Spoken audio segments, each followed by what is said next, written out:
What? Because you witnessed the accident, you have to go to the hospital as a companion? Is there such a thing as this drama-like situation? If you can't make it, consider yourself fired after today. Despite having an important business dinner, I wanted to head to the dinner as soon as possible, but I didn't have the heart to leave someone suffering right before my eyes. When I contacted my boss, Ryan, to explain the situation, he yelled at me. The call was unilaterally cut off by Ryan. Although the dinner was important, I couldn't leave someone who might be in danger of losing their life. Hours later, after finishing up at the hospital, I headed to the dinner venue. Upon my arrival, Ryan was incredibly angry and started yelling at me. "What the hell are you doing showing your face here?" Just as I was about to apologize to Ryan for the umpteenth time, that's when it happened. President Johnson, the client sitting across from Ryan, stood up and smiled at me. "My name is George. I'm just an ordinary office worker. After graduating from college, I started working at this company as a new graduate, and it's been almost 4 years. The first year was all about getting used to the new environment and workload, and every day was hectic just trying to get used to the job. However, after 4 years, I got used to the job and was leading a fulfilling life. Well, it would have been nice if I could have led a fulfilling life getting used to the job. Hey George, how much longer are you going to take with that report I asked for?" Sorry, I'll be done soon." "Stop dawdling, hurry up." "I'm sorry." The stares from around the office were painful. The one yelling at me was my boss, Ryan. Ryan would always take his anger out on me for anything and everything. Even for things that weren't really my fault, he would blame me and yell. It felt totally unjust. People in the same department knew that I wasn't being scolded for making mistakes all the time. Still, if anyone spoke up, Ryan's anger would turn towards them, so everyone kept quiet. But there were people who did speak to me. "You handled that well just now. Are you okay?"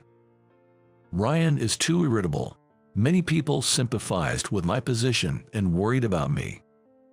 Thanks to the people around me, I was able to endure being yelled at and treated unfairly by Ryan.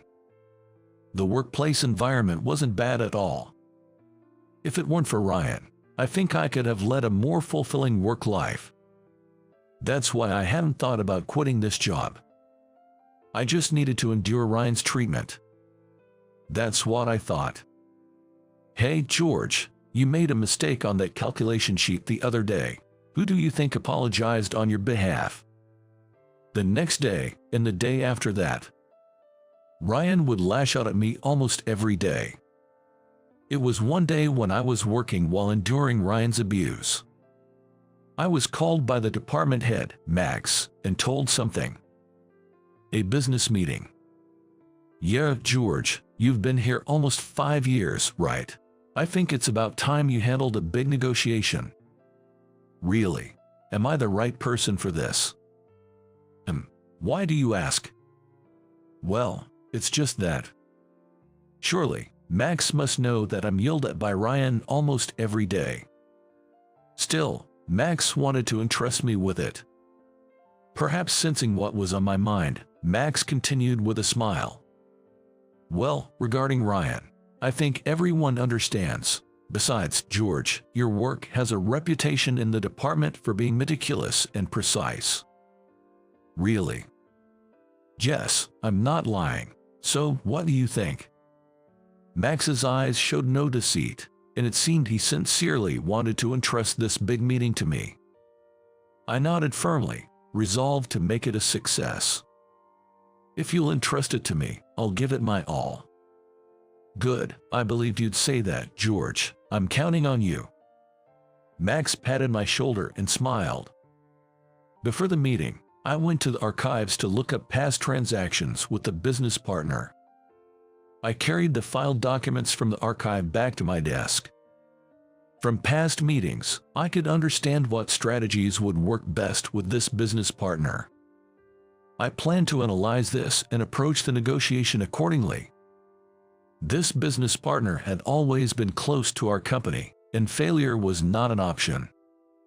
The amount of money involved was significant, and I was anxious about whether I could handle it alone, but it also motivated me. It took about 2 weeks to analyze the data of the business partner and create the materials. After finishing the materials, I had to set up a dinner for the day of the meeting.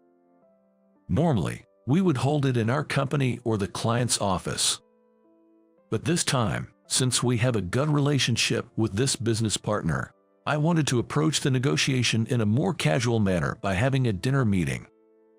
While I was choosing a restaurant for the dinner, someone called out to me from behind. "What's this, George, making restaurant reservations during work hours?" I immediately knew it was Ryan from the voice. I sighed inwardly and turned to Ryan. "I've been given a business meeting to handle. I was choosing a restaurant for that dinner." To prove it was for a legitimate reason, I turned my computer screen towards Ryan. Ryan seemed impressed and said, "Huh?" Then, he said something unbelievable. "Hey, let me join that too." "What? What's wrong? Can't your boss join? It's always been a company that's been close to us, right?" "Well, that's true, but..." As I hesitated to respond, Ryan's expression quickly twisted into anger. "I'm saying I'll join as your boss, and you disobey me.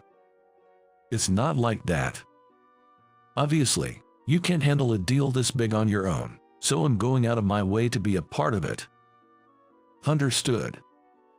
As usual, I caved in to Ryan's shouting. When I reported to Max that Ryan would also participate, Max just gave a wry smile. Still, he advised me, "Ryan has experience, so if you have any concerns, you should ask him," even trying to save face for Ryan. As if I'd ask him anything. Despite thinking this, I continued searching for a restaurant for the dinner. And before I knew it, the day of the negotiation arrived. I must make it a success.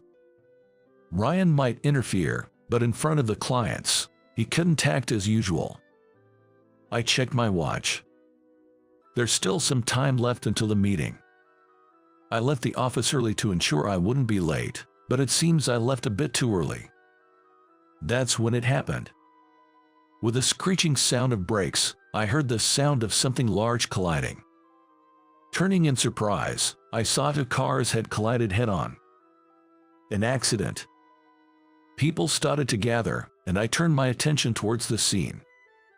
The car that was hit had its driver's seat completely crushed, making it impossible to check on the condition of the person inside. Then, a man emerged from the car that caused the accident, and instead of calling for help, he immediately ran away. That guy, is he running away? Since the accident happened right before my eyes, I couldn't just leave it be. Just as I was about to chase after the fleeing man, I heard a groan coming from the car that was hit. Realizing that the person inside was still alive, I stopped in my tracks and approached the car. "Are you okay?" I somehow managed to pull the blood-covered man out from the passenger seat. "Please, I need an ambulance." When I called out to the bystanders, a woman nearby promptly called for an ambulance. While waiting for the ambulance to arrive, I racked my brain for anything I could do to help. Recalling the first aid training held regularly at my office, I started giving first aid to the man. Performing first aid before the ambulance arrived could significantly increase his chances of survival. After finishing the first aid, I took a moment to catch my breath, and that's when I noticed my phone vibrating in my suit pocket. The display showed Ryan. "This is bad." I immediately answered the call from Ryan. As soon as I pressed the answer button, Ryan's yelling filled my ear. "I'm sorry, Ryan. Actually..." I tried to calm down Ryan, who was shouting at me, and explained the situation. However, Ryan didn't seem to believe a word I was saying. Because you witnessed an accident, you're going to the hospital as a companion. Is there such a thing as this drama-like situation?" If you can't make it, you would be fired as of today. Wait, please. Ryan vented his frustration on me and then hung up. Only the harsh tone of the disconnected call echoed in my ears. Oh. Please. As I stood there, disappointed and holding my phone, the man lying in front of me spoke up. Excuse me.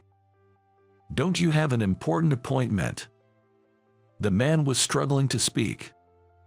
No, it's okay. But I shook my head, reassuring the hesitant man. While we were having this exchange, the ambulance arrived. Given the man's serious condition, the paramedics asked me, "Can you accompany him?" I had planned to head straight to the dinner meeting after ensuring the man was safely in the ambulance, but given the request, I couldn't say no. I nodded at the paramedic's words and boarded the ambulance. Are you really okay? Yes, I'm fine. By then, it was already too late to make it to the dinner meeting, and regrettably, I decided to leave it in Ryan's hands. Upon arrival at the hospital, the man was immediately taken to the treatment room. After undergoing various tests, the man was found to have no major issues, but he was advised to stay in the hospital overnight just in case. No, However, there's always a chance of complications. I'm fine. Hearing this exchange from outside the consultation room, I couldn't help but worry about the man's well-being. When the man came out of the consultation room and saw me, he smiled kindly. Thanks to you, I was saved. No, it's good that nothing serious happened. I don't know what I would be doing now if you hadn't been there. You're exaggerating. Well then, I'll be leaving now. After checking the time, I parted ways with the man. The man asked me, could I at least have your contact information, but I respectfully declined. I hadn't helped him expecting something in return. After parting from the man, I immediately headed to the dinner venue. Though about 2 hours had passed, if everything had gone as scheduled, it should be wrapping up about now. Thinking that I should at least apologize to the other party, I hurried. George, how dare you show your face here? As I arrived at the restaurant and was looking around for Ryan and the others, he spotted me first and marched over. I braced myself, knowing I was about to get an earful, and sure enough, he started lecturing me. I'm terribly sorry. You got cold feet because it was a big deal, didn't you? Showing up when it's almost over. No, that's not it. I really did witness an accident. Proof. Excuse me. Proof. If you saw an accident and helped the victim, then show me the proof. That's impossible. Ryan knew I wouldn't have any evidence on me when he demanded it. Understanding this made it all the more frustrating that I couldn't present any proof. I hung my head, wondering what to say next. That's when it happened. Ryan, what seems to be the problem? Oh, my apologies. A subordinate of mine who was supposed to be here today has just arrived. The person who approached us was President Johnson from the client company. Ryan was yelling at me so loudly that it echoed throughout the restaurant, likely prompting Mr. Johnson to come over, wondering what was happening. Ryan grabbed my arm, still hanging my head, and pushed me in front of him. Come on, apologize to Mr. Johnson. I sincerely apologize for my absence today, despite your taking the time to be here. No, please don't worry about it. Ryan provided a very good talk, so I'm quite satisfied. Your words bring me relief. Mr. Johnson smiled warmly. Ryan seemed proud of being praised by him and gave me a smug look as if to say, see, I appreciate your generous understanding. I will ensure that something like this never happens again. It's too late for that. A loser like you couldn't possibly make a comeback. I had neither the energy to feel angry nor the strength to retort to Ryan's words. The fault was entirely mine this time. I had arranged the dinner and invited Mr. Johnson, only to be absent for a baffling reason on the day. If only I had ignored the accident, none of this would have happened. Yet, I couldn't bring myself to ignore someone injured just to attend the dinner. Still, it's true that my misjudgment almost caused damage to the company. I wondered what would have happened if Ryan hadn't been there. Despite having helped someone, it seemed like good things were scarce, mocking myself internally. Is this all my life is going to be? Come on, let's head back to the office. You have to write a letter of apology. Yes. After saying goodbye to Mr. Johnson, Ryan and I got into the company car. Just as Ryan started the engine to head back to the office, that's when it happened. There was a knock on the car window. Curious, I looked up to see Mr. Johnson, whom we had just parted ways with. I quickly got out of the car and asked him what was the matter. Ryan, not expecting him to follow us, got out of the car with a surprised look on his face. Ryan, you were demanding evidence from him earlier, weren't you? You wanted proof for why he couldn't attend the dinner. It seemed quite rude the way you were yelling. It's for his education. Education? Mr. Johnson calmly questioned Ryan, who was visibly flustered. Well, I didn't see it as education, but well, let's leave it at that, George. He shifted his gaze from Ryan and looked straight at me. As I stood up straight and met his gaze, he smiled gently. It seems my acquaintance was in your debt. Ryan, this is your proof. Oh. Then, out of nowhere, the man I had accompanied to the hospital earlier appeared from behind him. You are. Thank you for earlier. The man smiled at me and reached out for a handshake. No, not at all. It was nothing. I heard about the situation from him. The man said and then glared at a bewildered Ryan. You, always yelling without listening to anyone, must feel very important, huh? Ryan, intimidated by the man's stern look, seemed utterly scared. This might be the first time I've seen Ryan looking so intimidated. He always seems to be the one in charge at the office. You set me up. Ryan, in his panic, pointed at Mr. Johnson and said with a trembling voice. The three of us exchanged glances, wondering what he was talking about. Ryan, please calm down. I tried to calm a shaking Ryan by placing my hand on his shoulder, but he shook it off vigorously. You all conspired against me, to embarrass me. Ryan, that's not true at all. Then why is the man you claim to have saved here? Let me explain. He smiled warmly and began to tell us the story. Apparently, they were friends. They hit it off when they happened to sit next to each other at a bar one time. Since then, they became drinking buddies who often went out together. The reason the man showed up at the dinner was because, right after parting ways with me, he had contacted Mr. Johnson saying, I was in an accident, but a kind person saved me. Mr. Johnson, checking the message, heard Ryan and me arguing and suspected it might be related. After describing my appearance to the man, it matched the person who had helped him, prompting him to rush over here. The thought that my lifesaver might be in trouble because of me made me so restless I just couldn't stay put. The man laughed shyly.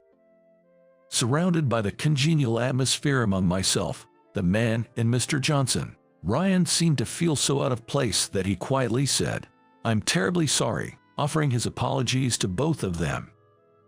Then, eager to leave the scene, he quickly got into the car and, from the driver's seat, rolled down the passenger side window to urge me to get in the car quickly. I thanked them once again before getting into the car. A few days later, something unexpected happened. George, it seems you did a great job. What? The business dinner the other day. We got a very positive response. Despite the meeting not proceeding as planned, Mr. Johnson had given us a positive response. Following that, we managed to secure a larger contract, and the company's performance skyrocketed. Come to think of it, since the contract with the client was settled, an internal investigation had been conducted in the office.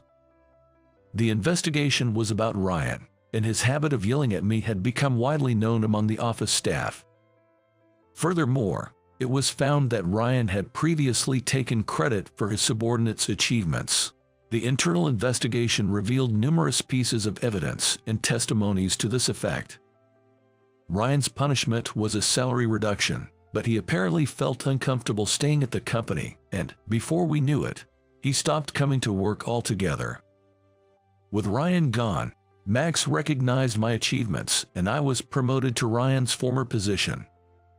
Without Ryan's constant yelling, I was able to focus more on my work than ever before, contributing to the company's increasing performance.